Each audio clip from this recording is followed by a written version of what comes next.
जय हिंद साथियों, कैसे हैं आप सभी लोग। पिछले वीडियो में हमने पढ़ा था ऐतिहासिक स्रोत में पुरातात्विक स्रोत और विदेशी यात्रियों का वर्णन। आज के इस वीडियो में हम डिस्कस करेंगे साहित्यिक स्रोत को लेकर के। तो चलिए बिना देर के हुए शुरू करते हैं। साहित्यिक स्रोत जिसे लिटरेरी सोर्सेस कहते हैं इंग्लिश में। तो इसे जो है मुख्यतः तीन जो है वो पार्ट्स में बांटा गया है। पहला गैर धार्मिक ग्रंथ, दूसरा धार्मिक ग्रंथ और तीसरा ब्राह्मण ग्रंथ। तो इन्हीं को चलिए अब हम बारी बारी से एक एक करके देखते हैं। सबसे पहले आता है गैर धार्मिक ग्रंथ। सबसे पहले गैर धार्मिक ग्रंथ के बारे में हम चर्चा करते हैं, जानते हैं। गैर धार्मिक में पहला जो पुस्तक है, जो पहला पुस्तक आया वो है मनुस्मृति। तो इसकी रचना जो है मनु के द्वारा किया गया। मनु नाम के व्यक्ति के द्वारा इसकी रचना किया गया। मनु के द्वारा, और ये राजनीति से संबंधित है। पॉलिटिक्स जो होता है उससे ये संबंधित है। पॉलिटिक्स से राजनीति से संबंधित पहली पुस्तक है। वो भी जो है राजनीति से संबंधित है और उसमें ये पहली पुस्तक है राजनीति में। और इसमें जो है इसमें जो मुख्य बातें हैं एक और, इसमें महिला और दलितों को नीचा दिखाया गया है। जो महिला वोमेंस होते हैं और जो दलित लोग जो होते हैं, शेड्यूल ट्राइब, एसटी, तो उन लोगों को यहाँ पर काफ़ी नीचा दिखाया गया है समाज में, इस मनुस्मृति में। ऐसा जो है वो वर्णन किया गया है इसमें। नेक्स्ट अब है अगला जो ग्रंथ है गैर धार्मिक ग्रंथ में, वो है अर्थशास्त्र। आप लोगों ने इसका नाम काफ़ी सुना होगा, अर्थशास्त्र पुस्तक का। तो इसकी रचना जो है वो विष्णुगुप्त चाणक्य, जो हम चाणक्य, जिस पर जो है हमारे चैनल का भी नाम है चाणक्य जी टीचिंग सेंटर। तो चाणक्य इन्हीं का नाम था, और कौटिल्य, तीनों एक ही जो है, कौटिल्य चाणक्य का हैं या विष्णुगुप्त का हैं। तो अर्थशास्त्र की रचना इन्हीं के द्वारा किया गया है। और ये भी जो पुस्तक है यह भी राजनीति से ही संबंधित है। ये भी पुस्तक राजनीति से ही संबंध है इसका, और ये राजनीति से संबंध है। और ये द प्रिंस के समान है। जो ये बाहर जो है, ये जो विदेशी पुस्तक है द प्रिंस, तो उसी पर ये आधारित है, उसी के समान है ये। आधारित नहीं कर सकते हैं हम, समान मतलब है उसी के जैसा, मतलब जैसा उसमें जो बात लिखा गया है वैसा ही बात मिलता जुलता अर्थशास्त्र में भी है चाणक्य के। और लास्ट है इसके प्रकाशक की, पब्लिशर। मैंने कोई भी बुक होता है तो उसका कोई ना कोई पब्लिशर होता है। तो अर्थशास्त्र के भी जो पब्लिशर हैं वो है समाजशास्त्री जी, और लिखा गया है चाणक्य, विष्णुगुप्त या कौटिल्य के द्वारा। समाजशास्त्री लिखा हुआ है, समाजशास्त्री। अब जो नेक्स्ट इसमें गैर धार्मिक ग्रंथ में जो नेक्स्ट पुस्तक है वो है पंचतंत्र। आप लोगों ने पहले जूनियर में बहुत सारे जो है पंचतंत्र स्टोरी ये सब पढ़े होंगे। तो यही जो है ये कहानी पर ही आधारित पुस्तक है, ये पंचतंत्र जो है। और ये भी जानते होंगे कि विष्णु शर्मा के द्वारा ये रचित है। इसमें एक नया बात जो है ये है कि ये 15 भारतीय, अब तक जो है ये 15 भारतीय और 40 विदेशी भाषाओं में इसका अनुवाद हो चुका है। एक मतलब काफ़ी लोकप्रिय पुस्तक हम कह सकते हैं पंचतंत्र को। ये अब हो गया। अब नेक्स्ट जो है पुस्तक है मिर्चकटिकम। अगला पुस्तक है मिर्चकटिकम। तो ये जो लिखा गया है ये मिर्चकटिकम, यह शूद्रक के द्वारा लिखा गया है। शूद्रक नाम के व्यक्ति के द्वारा जो है मिर्चकटिकम पुस्तक लिखा गया है। मिर्चकटिकम जिसका अर्थ होता है मिट्टी का खिलौना। मिर्चकटिकम का अर्थ होता है मिट्टी का खिलौना।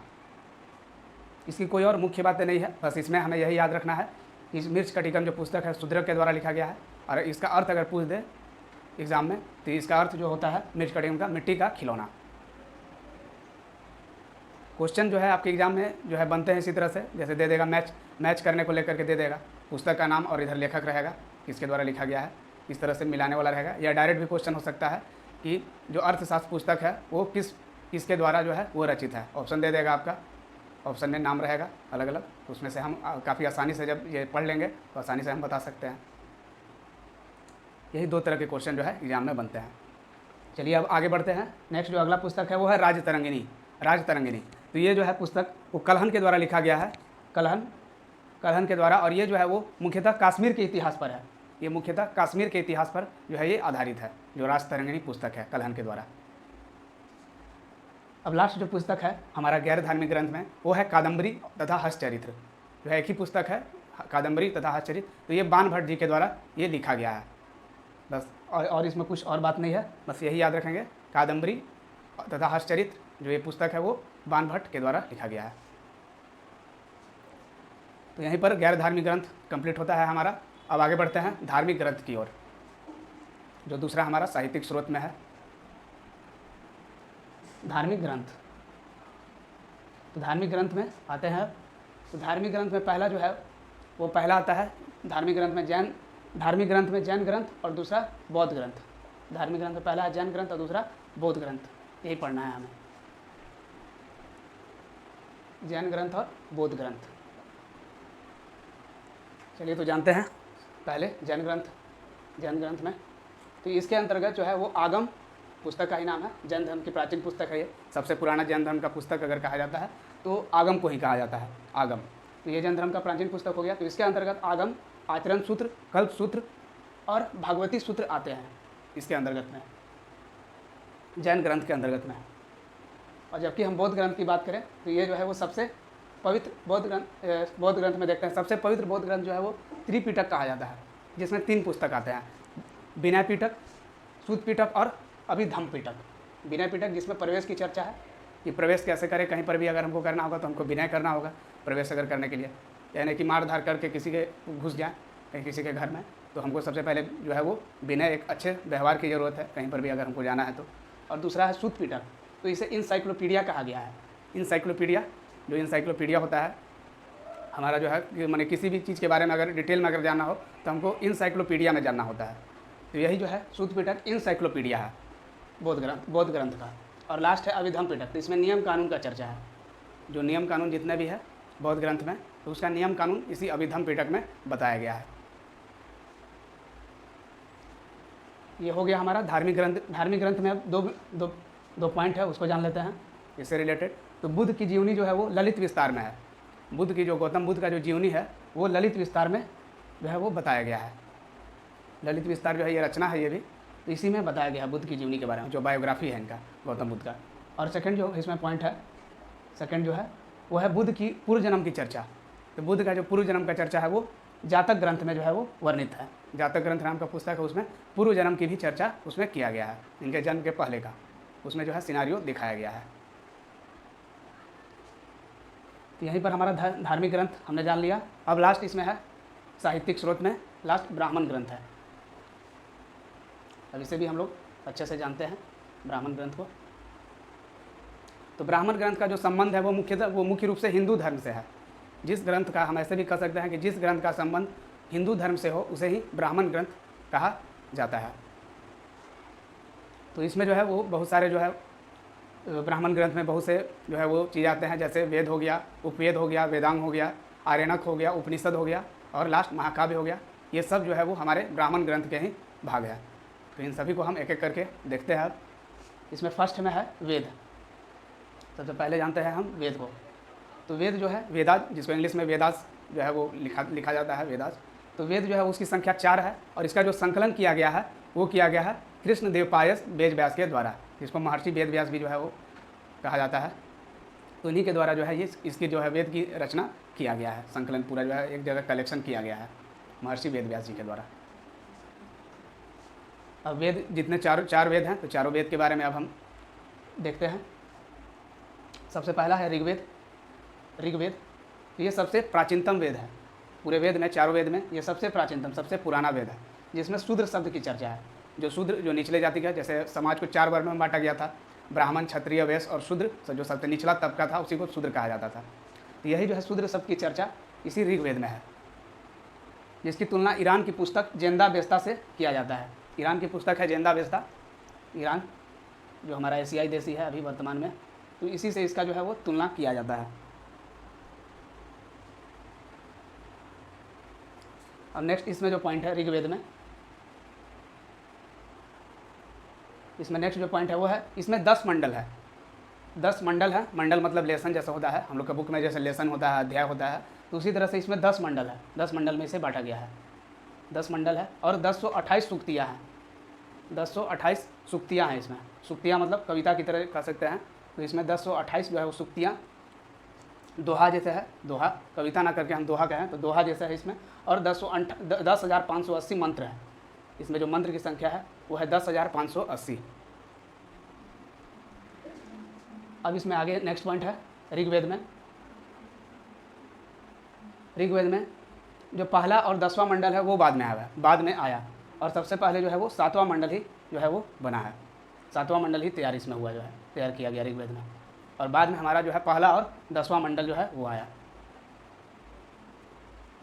और इसमें एक और नेक्स्ट पॉइंट है इसमें कि 9वें मंडल में सोमदेव की चर्चा है।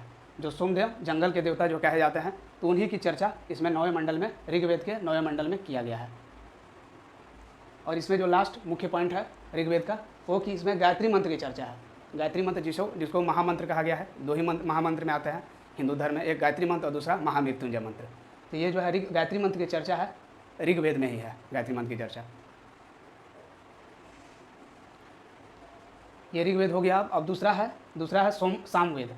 दूसरा है सामवेद। इसमें संगीत की चर्चा है, म्यूजिक जो होता है, म्यूजिक 8 स्वर होते हैं, सारे गामा पादा निशा इस तरह से करके। तो यही जो है सामवेद में ही जो है संगीत की चर्चा, संगीत के बारे में जो है वो बताया गया है। जितने भी अभी हम लोग संगीत जो सुनते हैं, उसका जो मुख्य जो जड़ है वो सामवेद जो है, सामवेद से ही जो है वो जो मतलब कह सकते हैं वो तैयार होता है, कोई भी जो है म्यूजिक, कोई भी धुन। दूसरा हो गया हमारा। अब तीसरा जो है वो है यजुर्वेद। तो यजुर्वेद में युद्ध और यज्ञ की चर्चा है। युद्ध जो वार होते थे पहले राजा महाराजा इस समय, या अभी भी आप लोग जो है वो कहीं कहीं देश में जो है वो युद्ध ही सब हो जाते हैं, जैसा अभी हाल ही में इजराइल फिलिस्तीन का युद्ध हुआ है। तो उसी तरह से यजुर्वेद में युद्ध और यज्ञ की चर्चा है, जो यज्ञ हवन ये सब होते हैं हवन कुंड के द्वारा। तो यही युद्ध और यज्ञ के बारे में जो बताया गया है वो है यजुर्वेद में बताया गया है। और यजुर्वेद को 2 भाग में बांटा गया है। यजुर्वेद को 2 भाग में बांटा गया है। पहला कृष्ण यजुर्वेद और दूसरा शुक्ल यजुर्वेद। नीचे में लिखा हुआ है, ये आपको नहीं दिख रहा होगा, छोटा है, तो इसलिए यहाँ पर जो लिखा हुआ है वो है कृष्ण यजुर्वेद और नीचे में है शुक्ल यजुर्वेद। इसको 2 भाग में यजुर्वेद को बांटा गया है। अब लास्ट बचता है अथर्ववेद। अथर्ववेद लास्ट है अथर्ववेद। अथर्ववेद, तो अथर्ववेद में जादू टोना और चिकित्सा की चर्चा है। जो जादू टोना ये सब जो अभी लोग मैंने गांव देहात में लोग अभी भी जादू टोना पर विश्वास करते हैं, तो यही जो है जादू टोना जो है वो अथर्ववेद में जो है वर्णन किया गया है जादू टोना को लेकर के। और इसमें चिकित्सा पद्धति, जो अभी का चिकित्सा पद्धति ये सभी जो है वो चिकित्सा पद्धति के बारे में भी, चिकित्सा के बारे में बताया गया है, इलाज उपचार ये सब को लेकर के। यही इसकी मुख्य बातें हैं अथर्ववेद में। और साथ ही में इसमें भी जो है महिला और अछूतों को जो है वो नीचा दिखाया गया, अथर्ववेद में भी चर्चा है। और एक बात और इसमें वेद में कि सबसे पहले जो है वो 3 ही जो है वेद आते थे, ऋग्वेद, सामवेद और यजुर्वेद। बाद में जो है वो अथर्ववेद को जो है वो जोड़ा गया है। मतलब सबसे हम कह सकते हैं जो नवीनतम है, नया है, वो अथर्ववेद ही है। इसीलिए पहले जो है वो त्रिवेद वेद कहा जाता था। त्रिवेद में पहले 3 ही आते थे, अथर्ववेद नहीं आता था उसमें। तो यहीं पर वेद समाप्त होता है। चलिए अब इसके आगे शुरू करते हैं पुराण। आगे जानते हैं पुराण के बारे में। तो पुराण जो है, इसकी रचना जो है वो लौ महर्षि और तथा उग्र सर्वा के द्वारा किया गया। ये दोनों जो है वो एक ऋषि हुए, तो इन्हीं के द्वारा पुराण की जो है वो रचना किया गया। अब इसमें आगे बात आता है कि पुराण जो है वो नेक्स्ट पॉइंट में है कि पुराण 18, टोटल पुराण की संख्या जो है वो 18 है। अगर इसको हम मिला दें तो 5वां वेद जो है वो पाँचवा वेद जो है वो बनकर तैयार हो जाएगा। टोटल पुराणों की एक बार फिर से, टोटल पुराणों की संख्या 18 है, और अगर इसे हम मिला देते हैं तो हमारा 5वां वेद जो है वो 5वां वेद का निर्माण हो जाएगा। ऐसे जो है वो पीछे हमने जाना कि ऐसे जो है वो वेद जो है वो 4 हैं। अब नेक्स्ट आगे है पाँच पुराण, जिसमें राजाओं की चर्चा है। 5 पुराण जो है, 18 पुराण में से 5 पुराण है जिसमें राजा जो है, राजाओं की चर्चा किया गया है। मैंने उसमें जो है राजा ये सब जो है हुए। तो वो कौन कौन है? तो वो है मत्स्य पुराण जिसमें सातवाहन वंश का भी चर्चा है। वायु पुराण जिसमें गुप्त वंश तथा भगवान विष्णु के 10 अवतार की चर्चा है। तीसरा है विष्णु पुराण, इसमें जो है वो मौर्य वंश की चर्चा है। इसमें साथ हम वंश भी देखते चल रहे हैं कि जो है वो कौन सा पुराण किस वंश के बारे में बताता है, ये भी हम जान ले रहे हैं साथ में। इसे जानने के साथ, राजाओं के जानने के साथ कि किसमें जो है वो राजा ये सब हुए, राजा महाराजा। तीसरा आता है भागवत पुराण और चौथा है ब्राह्मण पुराण। तो यही 5 पुराण है जिसमें राजा लोग का जो है वो वर्णन किया गया है। अब आगे बढ़ते हैं। अब आगे है उपवेद। हमने वेद जान लिया पहले, अब जानते हैं कि उपवेद, कि जो है वो उपवेद माने वेदों को भली भांति अच्छे से समझने के लिए जो रचना किया गया उसी को उपवेद कहा जाता है। वेद टोटल जो है 4 हैं, तो 4 उपवेद भी होंगे, उपवेद का भी संख्या 4 होगा। तो इसके लिए हमने टेबल बनाया है, तो टेबल के थ्रू इसे हम जानते हैं। पहला आयुर्वेद है, ये जो है उपवेद है ऋग्वेद का। आयुर्वेद जो उपवेद है ये है ऋग्वेद का। इस तरह से हमने बनाया है, नीचे में ऊपर में उपवेद है और नीचे में उसका वेद है, नीचे में वेद उसका उपवेद ऊपर में लिखा हुआ है। दूसरा है गंधर्व वेद, गंधर्व वेद उपवेद में, तो इसका जो गंधर्व वेद जो उपवेद है ये है सामवेद का, सामवेद का उपवेद कह सकते हैं गंधर्व वेद है। तीसरा है धनुर्वेद, तो धनुर्वेद उपवेद है यजुर्वेद का। तो यजुर्वेद में हमने बताया था कि युद्ध और जो है वो युद्ध और यज्ञ की चर्चा है, तो युद्ध कैसे करेंगे, जब भी करेंगे तो तीर धनुष से ही करेंगे, तो इसीलिए इसका याद रख सकते हैं धनुर्वेद, धनुर्वेद से। और सामवेद का रखने का जो तरीका है वो ट्रिक है छोटा सा आपके लिए, कि सामवेद, तो सामवेद में म्यूजिक ये सब का चर्चा है, तो म्यूजिक से जो है वो म्यूजिक जब भी होगा तो धुन का जो है वो गंध सा निकलेगा, तो धुन से हम याद रखेंगे क्या, गंधर्व वेद हो जाएगा। और लास्ट है शिल्प वेद, ये उपवेद है अथर्ववेद का, अथर्ववेद का है शिल्प वेद। तो अथर्ववेद में चिकित्सा और जादू टोना है, तो चिकित्सा और जादू टोना के लिए हमें जो है वो शिल्प जो है स्किल की ज़रूरत है, तो स्किल हमें मिलेगा कहाँ से, शिल्प वेद से। तो इसलिए इसे भी याद रख सकते हैं आसानी से हम, कि शिल्प वेद हो जाएगा उपवेद, ये होगा अथर्ववेद का। अथर्ववेद का जो उपवेद है वो है शिल्प वेद। और बच गया बस वो केवल ऋग्वेद का उपवेद, तो ऋग्वेद का उपवेद हो जाएगा आयुर्वेद। यही जो है 4 उपवेद हैं। अब नेक्स्ट इसके आगे है वेदांग। अब इसके आगे जानना है वेदांग, कि वेदांग क्या होता है। तो ये जो है वेद से ही संबंधित जो है ये रचना है वेदांग। तो इसकी संख्या जो है कुल 6 है, 6 जो है वेदांग है। व्याकरण, ज्योतिष, निरुक्त, शिक्षा, कल्प और छंद, यही जो है वो 6 वेदांग है, जिसको हमने एक ट्रिक भी रखा हुआ है याद करने के लिए जी। तो इसका ट्रिक है व्याजो निसी कच्छ, व्याजो निसी कच्छ, व्याजो निसी और कच्छ। तो व्याजो, तो व्या से आपका हो जाएगा व्याकरण, जो से ज्योतिष, नी से निरुक्त हो जाएगा, सी से शिक्षा, क से कल्प और छ से हो जाएगा छंद। यही जो है वो 6 वेदांग है। नेक्स्ट अब आगे इसमें है, नेक्स्ट इसका पॉइंट है, कुछ मुख्य बिंदुओं को भी हमने शामिल किया है इसमें वेदांग में। तो इसका पहला मुख्य बिंदु है कि वेदों के समझने के लिए वेदांग की रचना जो है वो किया गया है। वेद को अगर अच्छे से समझना है तो वेदांग का भी हमें जो है वो ज़रूरत पड़ता है। और आगे नेक्स्ट है व्याकरण की पहली पुस्तक अष्टाध्यायी है, जो पन्नी के द्वारा जो है वो लिखा गया है। व्याकरण जो ग्रामर है, जो हम शुद्ध बोलना, शुद्ध लिखना, शुद्ध पढ़ना जानते हैं जिस विधि के द्वारा, उसे ही व्याकरण कहा जाता है। तो व्याकरण की जो पहली पुस्तक जो लिखा गया वो पन्नी के द्वारा अष्टाध्यायी लिखा गया है। अष्टाध्यायी पुस्तक है व्याकरण का पहला पुस्तक। अब आगे इसमें है नेक्स्ट पॉइंट इसमें है कि ज्योतिष की सबसे बड़ी पुस्तक है महाभास। ज्योतिष की सबसे बड़ी पुस्तक है महाभास। इसका जो है वो जो रचनाकार है वो इम्पोर्टेंट उतना नहीं है, बस हम ये याद रखेंगे कि ज्योतिष का जो सबसे बड़ा पुस्तक है, ज्योतिष मैंने भविष्यवाणी सबको लेकर के, वो है महाभास, पुस्तक है महाभास। अब आगे नेक्स्ट पॉइंट है इसमें, नेक्स्ट पॉइंट है कि निरुक्त को वेद का कान और शिक्षा को वेद का मस्तिष्क कहा जाता है। जो निरुक्त है हमारा वेदांग का जो भाग है वो कहा जाता है वेद का कान, मतलब इससे जो है हम जो है अच्छे से वेद को सुन सकते हैं। और शिक्षा को वेद का मस्तिष्क कहा जाता है। अगर शिक्षा सही अगर है हमारा तो जो है वेद को हम अच्छे से समझ पाएंगे। यही जो है ये कहने का मतलब है। अब अगला हमारा है ब्राह्मण ग्रंथ में। ब्राह्मण ग्रंथ में हमने इतना देख लिया, वेद, पुराण, उपवेद और वेदांग। अब अगला जो है वो ब्राह्मण ग्रंथ में है आरण्यक। तो आरण्यक का मतलब होता है कि जंगल में लिखा हुआ पुस्तक। जो भी पुस्तक जब जंगल में लिखा जाता है किसी भी साधु संत लोग के द्वारा, तो उसी को आरण्यक कहा जाता है।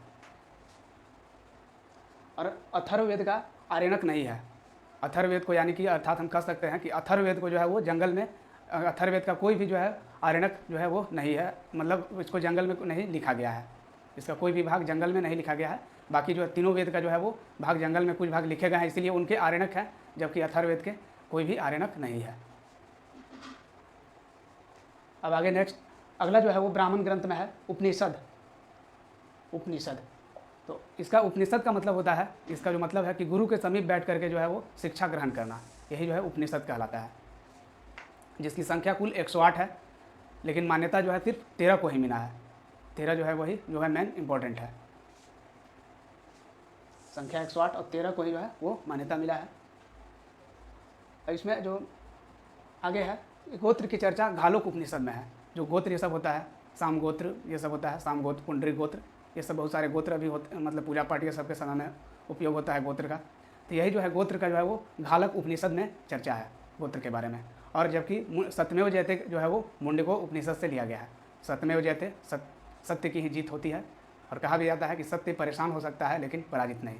तो यही जो है सत्यमेव जयते मुंडको उपनिषद से लिया गया है। अब जो अंतिम है हमारा ब्राह्मण ग्रंथ में वो है महाकाव्य, जिसे इपिक कहते हैं हम, महाकाव्य को जानते हैं अब इसे भी हम लोग अच्छे से। तो महाकाव्य होता है कि बहुत बड़े रचनाओं को जो है, बहुत बड़े रचना को महाकाव्य जो है कहते हैं। जैसे छोटी मोटी रचना को तो हम लोग जो है वो पुस्तक, इस तरह से जो है पुस्तक कहा जाता है, उपन्यास कहा जाता है। लेकिन जब बहुत बड़ा जो है जो रचना कोई भी जो है वो चीज़ लिखा जाता है, जो उसे हम महाकाव्य या इपिक कहते हैं।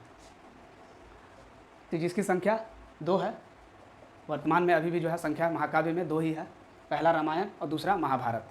महाभारत जो है ये सबसे बड़ा महाकाव्य है, अभी जो है अभी तक महाभारत जो है सबसे बड़ा महाकाव्य है। और साथ ही जो है ये रामायण से ये पहले लिखा गया है, ये सबसे पहले जो है रामायण से भी पहले लिखा गया है ये, तब उसके बाद में रामायण जो है वो लिखा गया। और जानते हैं इन दोनों को हम अलग अलग करके, रामायण और महाभारत के बारे में। सबसे पहले लेते हैं रामायण, जानते हैं रामायण को, और उसके बाद फिर तब देखेंगे महाभारत को जानेंगे। तो इसकी रचना वाल्मीकि के द्वारा जो है वो किया गया, महर्षि वाल्मीकि के द्वारा ही रामायण की रचना जो है वो की गई है। अब इसमें जो नेक्स्ट पॉइंट है, प्रारंभ में 12,000 श्लोक थे। इसमें जब शुरुआत था तो उस समय इसमें 12 के लिखा हुआ है। आप लोग यूट्यूब से जुड़े हुए हैं तो ये तो पता ही होगा कि के और मिलियन ये सब जो भी है क्या होता है, एम का मतलब। तो यही जो है प्रारंभ इसमें 12,000 श्लोक थे, किंतु वर्तमान में 24,000 श्लोक हैं रामायण में। अब नेक्स्ट इसमें जो बात आती है, ये जो है तुलसीदास की रचना को तुलसीदास की रचना रामचरितमानस को द्वितीय रामायण कहते हैं। जो तुलसीदास थे, महर्षि तुलसीदास, तो इनकी भी रचना है रामचरितमानस, जो पाठ ये सब भी होता है, रामचरितमानस का पाठ किया जाता है। तो ये जो है इसे द्वितीय रामायण कहा जाता है, रामचरितमानस को द्वितीय रामायण की संज्ञा दी जाती है। और जो लास्ट जो इम्पोर्टेंट पॉइंट है इसमें वो है कि इससे जो है रामायण से हमें सामाजिक, धार्मिक व प्रशासनिक व्यवस्था का ज्ञान होता है। आप लोगों में से रामायण देखा होगा, तो रामायण में जो है वो राम जी को जो है एक कुशल प्रशासक के रूप में हम देख सकते हैं रामायण में। तो इसीलिए यहाँ पर कह रहे हैं कि इसमें हमें सामाजिक, धार्मिक और प्रशासनिक व्यवस्था का ज्ञान होता है। अब आते हैं महाभारत पे। तो महाभारत की रचना महर्षि वेद व्यास के द्वारा किया गया। महर्षि वेद व्यास जी के द्वारा महाभारत की रचना किया गया। इसका पुराना नाम था जय संहिता। जय संहिता अर्थात जो है वो विजय से संबंधित था। जय संहिता का मतलब कि विजय की लड़ाई जो है, विजय जो है पराजय और विजय की लड़ाई जो है, इससे जो है इसीलिए इसका नाम जो पुराना नाम था जय संहिता था। नेक्स्ट पॉइंट इसमें जो है वो है कि प्रारंभ में इसमें 8800 श्लोक थे, 8800 श्लोक थे, किंतु वर्तमान की अगर हम बात करें तो इसमें 100 के है, मतलब 1 लाख जो है वो श्लोक हैं अभी महाभारत में वर्तमान के समय में। और इसे जो है वो 18 पर्व में आगे है, इसमें 18 पर्व में इसे जो है 18 पर्व यानी अध्याय जो है लेसन्स में बांटा गया है महाभारत को। और आगे इसमें है नेक्स्ट पॉइंट है कि सबसे महत्वपूर्ण भीष्म पर्व है, जिसे भगवत गीता या गीता जो है कहते हैं। इसमें सबसे महत्वपूर्ण भीष्म पर्व है। और लास्ट इसमें जो पॉइंट है वो है इससे जो है हमें सामाजिक, धार्मिक और राजनीतिक का ज्ञान होता है। महाभारत से जो है वो ये जो है सामाजिक, धार्मिक और राजनीति का भी जो है राजनीतिक का इससे हमें ज्ञान होता है, क्योंकि जो महाभारत था वो एक तरह का जो है वो शास्त्र का नहीं, शस्त्र का लड़ाई था। इसीलिए जो है यहाँ पर राजनीति जो है वो हुआ है, इसमें देख सकते हैं हम महाभारत में। इसी के साथ हमने ब्राह्मण ग्रंथ के सभी इम्पोर्टेंट टॉपिक को जाना।